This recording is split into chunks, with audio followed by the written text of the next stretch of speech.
there. What do you think? Normal family, traditional family, nothing special, just a family having dinner?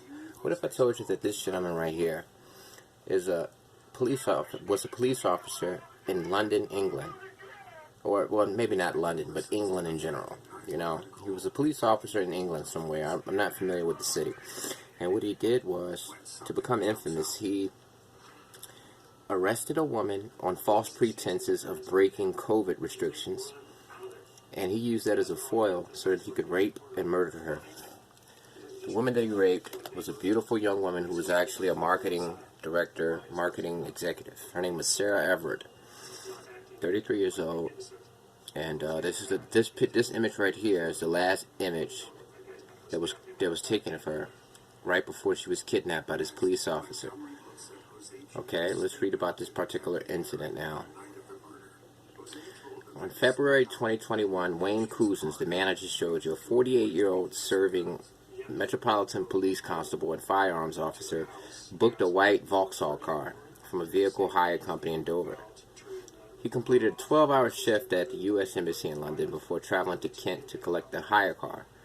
He then drove back to London, where he was recorded as being in Earl Court and on Battersea Bridge. After arriving to Clapham, he again drove to Earl's Court before returning to Clapham. At around 2100 hours, Everett had left a friend's house on Leithwaite Road near Clapham Junction.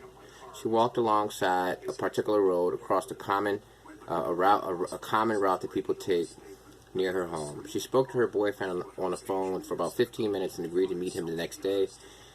At 21:28 hours, she was seen on a doorbell camera footage on some road, and 4 minutes later on a dash cam of a passing police car.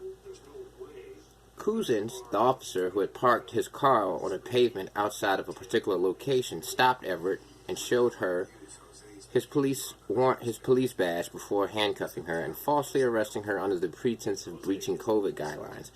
Couzens and Everett were twice captured by bus CCTV footage. The first instance is 21:35 hours, showing them beside the hired car, which is a rental car that Couzens was in, and then at 21:38, showing that car's license plate. Around this time, Couzens and Everett entered the car, and Couzens drove to Kent. The route of the car was retrospectively tracked using CCTV.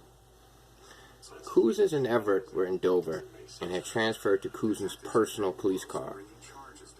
Couzens' mobile phone connected to cell towers in the area, and it is believed that this is when he raped Everett.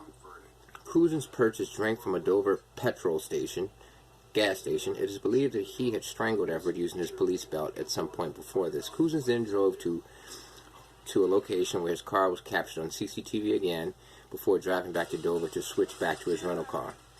After Couzens returned the rental car, he drove his personal car to Sandwich, Kent, disposing of Everett's mobile phone in one of the town's watercourses.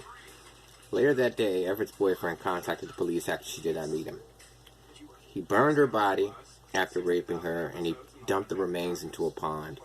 So, I just want you guys to understand that this guy looks like a normal guy.